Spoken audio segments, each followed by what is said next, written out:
Okay, I believe we got the clearance. I don't know if you're watching, still going through on my end, but welcome folks to um, Quantum Leap Live with David and Cory. And we have interesting presentation today on some of Cory's stuff that he's up to in with regard to partnerships. And we're also going to preview my new thought leader program, which is not coming until the fall, but there's a lot of interesting stuff on that program. So I want to go over some of it and also get Cory's reaction a little bit, because I know I told him he's going to love this program, but we'll see.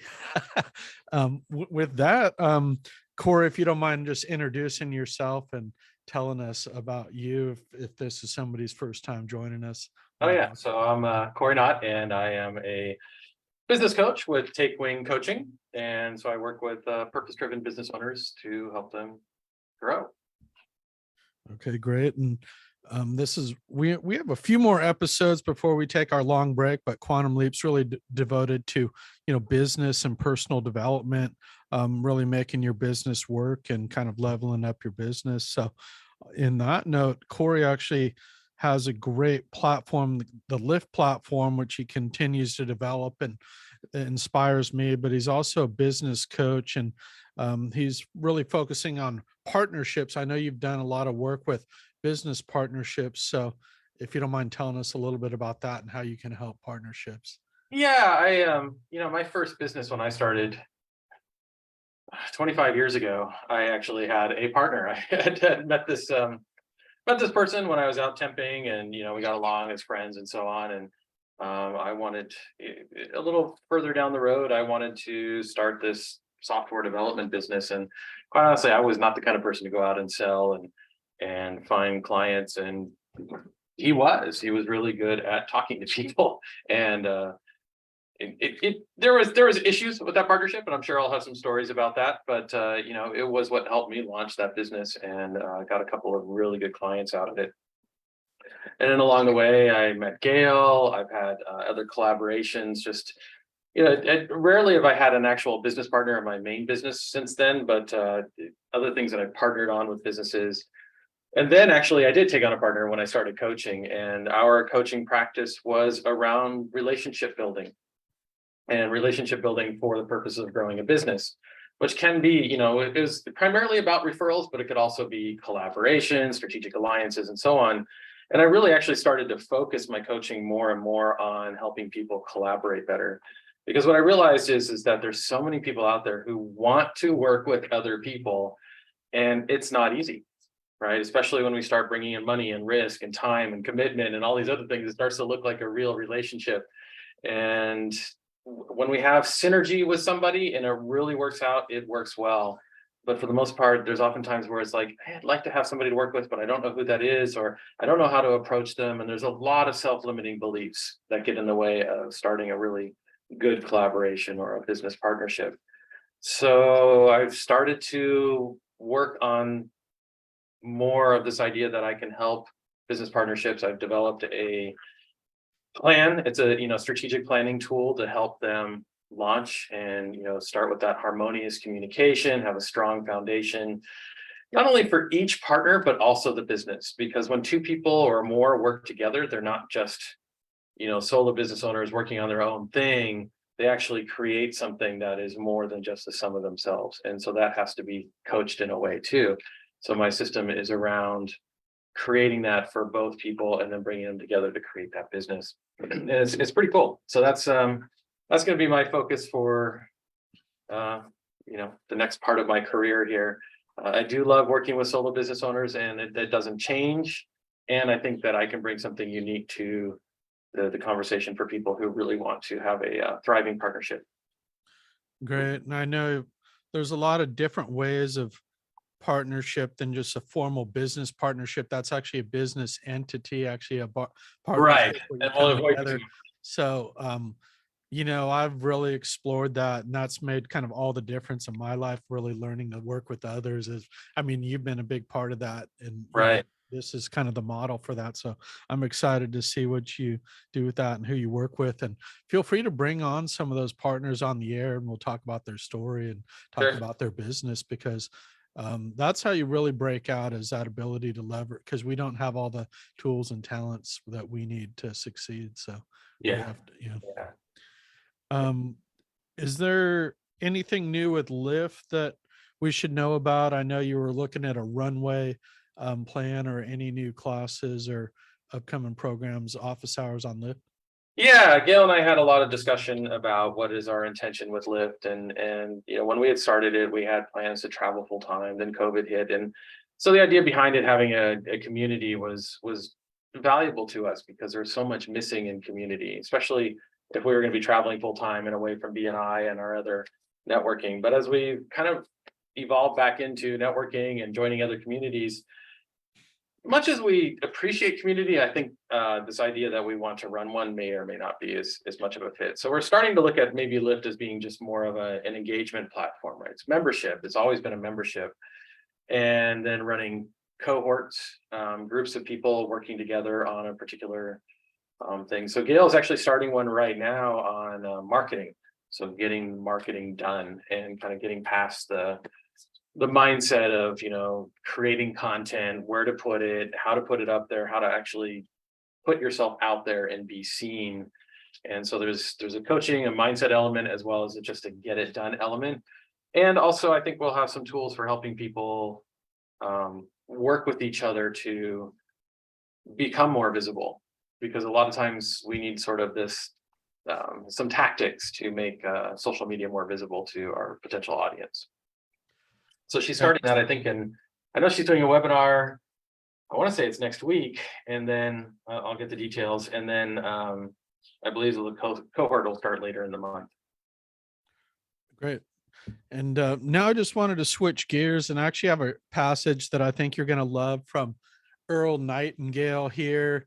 Sorry, it's not on camera, but you can see it on how to sell your ideas. And I don't know, we've talked a little bit about Earl Nightingale before, but he's really he became he was kind of really the person behind the whole self-help movement like Nightingale Conant, which you've probably seen those publications, but he has some great advice on selling ideas that one, you don't really want to, when somebody approaches us with a new idea, our instinctive reaction is to put up a defense against it. We feel that we need to protect our individuality and the status quo. And it's so we have this kind of defense mechanism.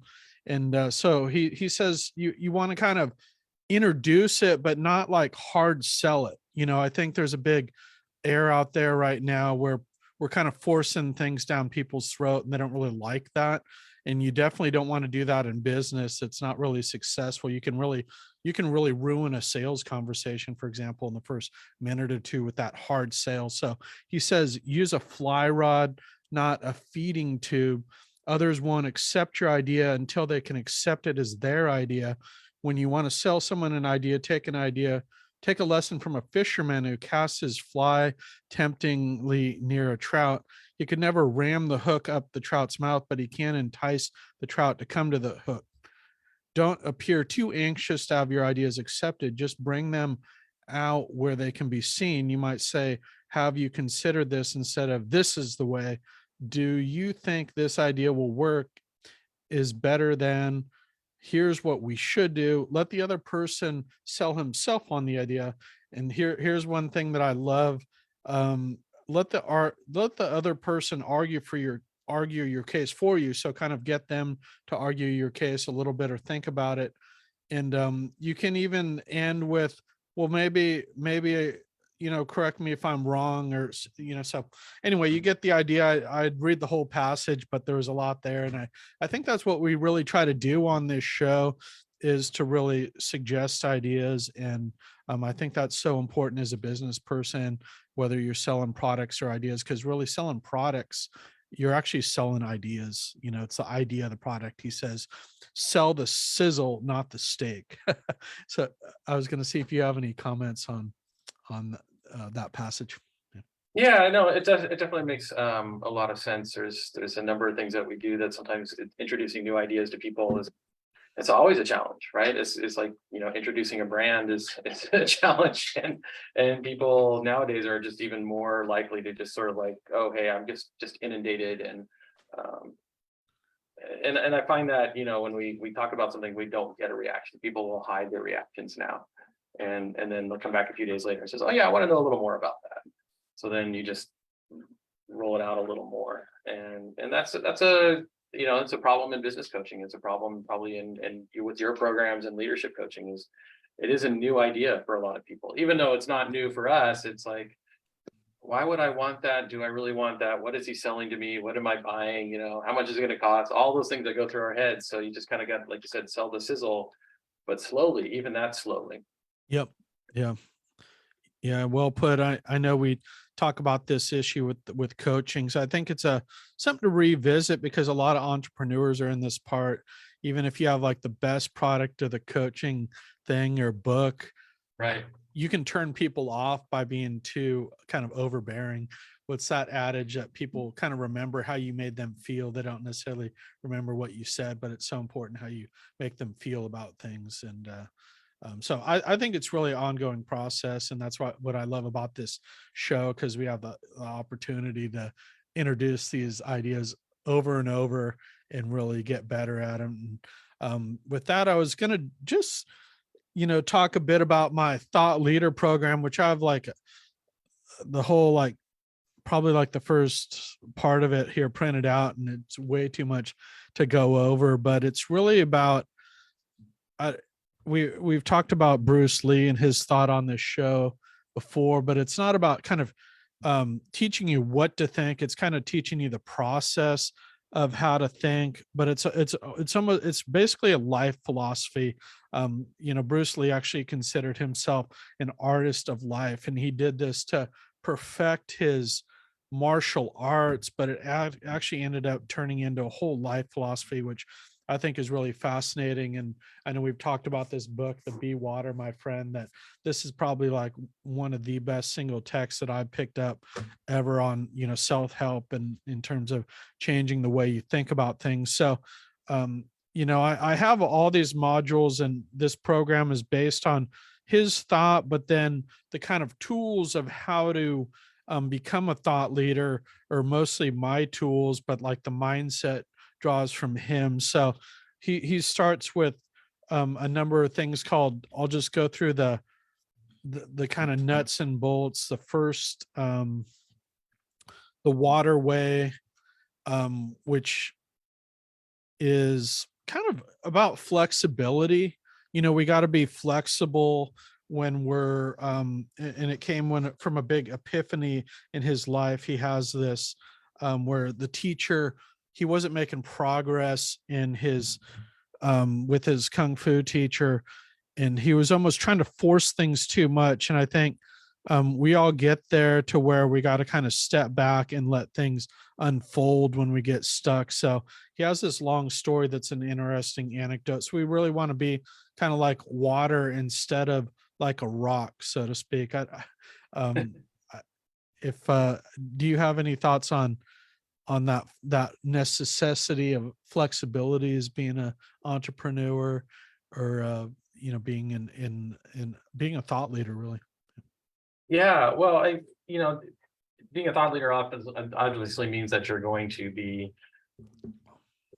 putting out ideas and so on, and there's going to be other people with ideas too. So one of the things I'm working on is being a thought leader in business partnerships, because it's an area that's not really well covered. I mean, there are people who coach it, but I don't know, even the coaching that I've had on it, which was good, wasn't really that good, right? And so I'm bringing in a lot of other tools that I've learned over the years, and also my own experiences. And so, but there's going to be other people out there who have, information that they'll bring to the table and I'll learn from. And I think that's how we become thought leaders, is learning from others as well. If we just say our thoughts are the best thoughts and the superior thoughts, again, we're going to chase people off. And so to be that industry leader, that thought leader, is to actually kind of distill your own thinking and the thinking of others into something that a wider audience can get, right? So, and that's another reason why you'd want to have that fluid mindset is when people aren't getting it, what do you need to change in your message?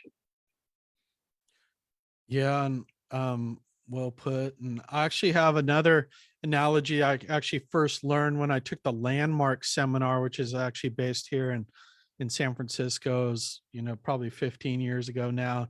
And this is called the empty cup, which is such a fascinating little analogy. I'm going to read Bruce's version. This is the Landmark version where the guy held up this pen. And, when you have this pen here, that's taking up that space. So if we're kind of filled up with our thoughts, we don't have any room to accept. You almost have to move that and start with a void or start with really a blank space. And I think that's really about he really appreciates being open to others' ideas and kind of not just coming at things just completely calm and without judgment. And he reads this great thing on the empty cup about a learned man once went to a Zen master to inquire about Zen. As the master talked, the learned man would frequently interrupt him with remarks like, "Oh, yes, we have that too," and so forth. Finally, the Zen master stopped talking and began to serve tea to the learned man. However, he kept pouring and the tea overflowed. "Enough. No more can go into the cup," the learned man interrupted. "Indeed, I see," answered the Zen master. "If you do not first empty your cup, how can you taste my cup of tea?"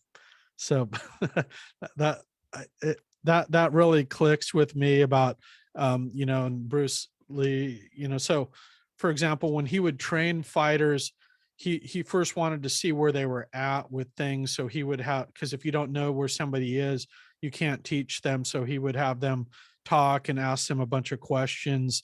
And so really to become kind of a champion, a lot of times we have to unlearn things, for example, with maybe your golf swing or in business, for example, in B&I. Remember when I first came into B&I, you have to unlearn a lot of kind of bad habits. But Yeah, I went to get my motorcycle license last year, and one of the things, when you go through it, they have a 8-hour online class. It's self-driven, and then but during that they said one thing. It says, look, you may have been riding for a long time, but what we really suggest is you go into this looking like as if you're a beginner and you don't really know anything about riding. And so I took that kind of mindset to the riding class, right? And because I walked in there and they're like, well, those are interesting boots. I'm like, yeah, I've been wearing them for 20 years when riding. It says, okay, so that's fine. But then I just followed the instructions. I did everything they said and according to the way they said it, because there was actually a lot to learn. Riding skills have changed over the years. These people have actually perfected the art of being on the road, and so there's things to learn and to be aware of that. I've developed a lot of bad habits, and when we develop a lot of bad habits, the only way to really unwind them is to learn as if we are a beginner.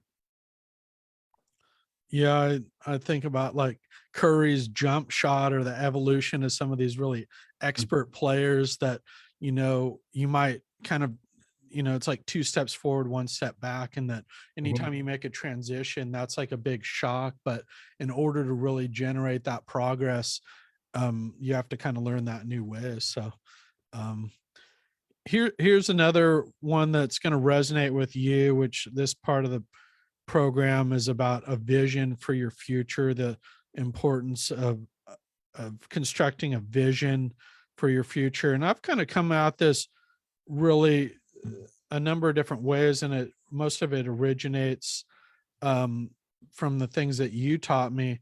But so what's your vision for becoming a thought leader? And a lot of people may not even know why that's important, but I almost feel like becoming a thought leader is one of the most important things you can do to really generate a success and things in your network. Do you have any thoughts on that?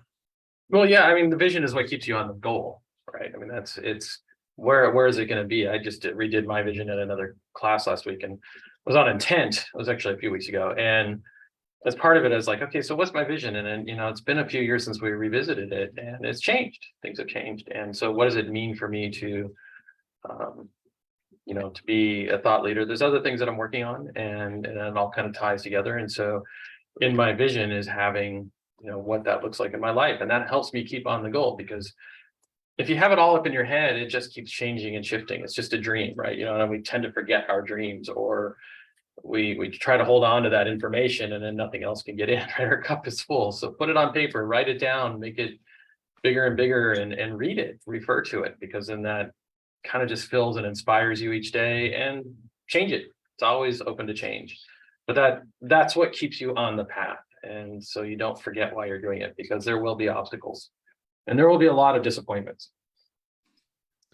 Yeah, I hear you. And the last thing I wanted to talk about just before I kind of recap is this concept of self actualization, which Bruce Lee calls it. And this is really fascinating stuff. And I'm still just getting my arms around it. But this really is like all the telnets of his philosophy come into one thing. And I think he, Bruce Lee, everybody loved him because he was self actualized. He was like this powerful person that like was who he was. And I think of other people out there who I admire self actualize, you know, and it's not really about age, it's about like authenticity and like being your true self and being unafraid of that. You know, some of my favorite musicians or people in kind of cultural leaders, you know, so Yeah. you know, yeah, it's so the question is, you know, how to get there. And that's where this thought leadership comes in, that a lot of these people, they used all these thoughts that got them there. Not, they weren't all like Bruce, they couldn't teach it, you see. That's like, so it's so rare that you teach it. But I was have a few of his axioms about this self actualization, because I think this is really kind of the vision of where you want to get to in personal development. um and so this is a little opaque right now, but let me read some of this, because it's really about everybody being unique, and just finding out how to fully realize your true self. And Bruce Lee calls it using no way as way, having no limitation as limitation. That's probably one of his most famous quotes or telnets.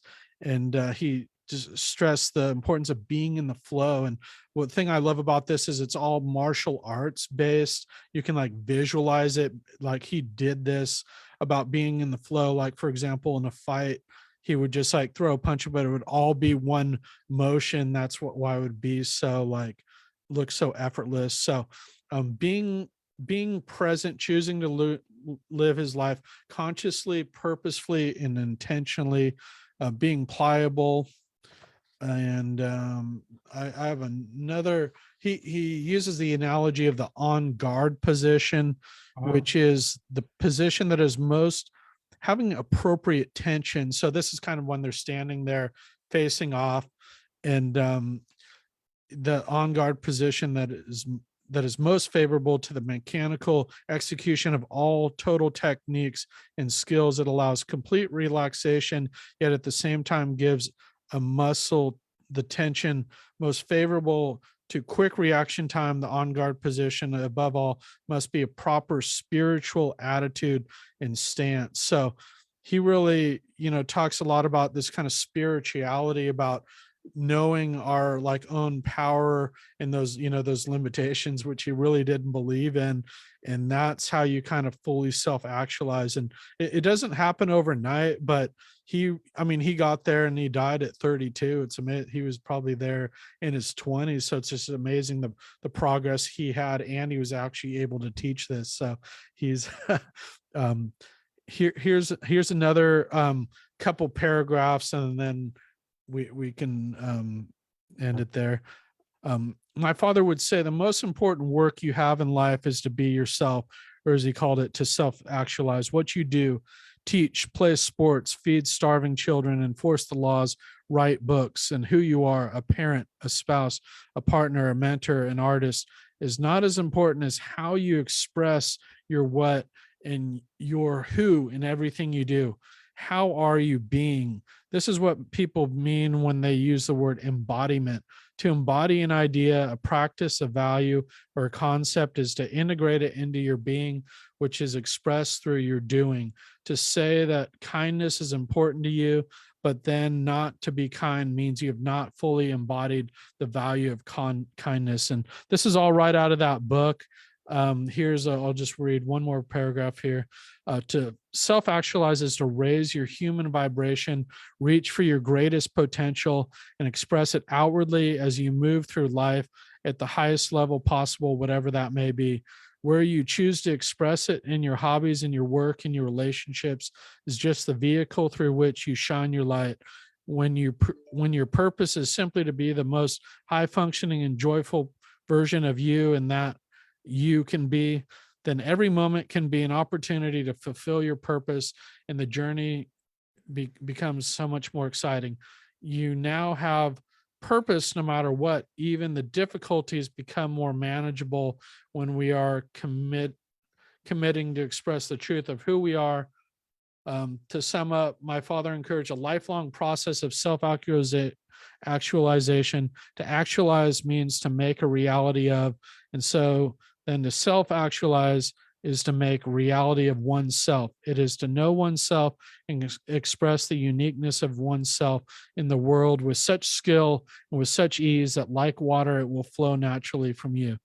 Think about how water is water. It doesn't try to be anything else. To be like water is to be engaged in a process of discovering and then embodying our most real and true selves. So it talks about just that being a complete life. And I really think that kind of sums up what we try to do with our programs. That purpose and vision, all these tools is really how to create this. And I think Bruce had a lot of tools on how to get it. So we're kind of almost like headed to the same goal, but it's just how you get there. Yeah.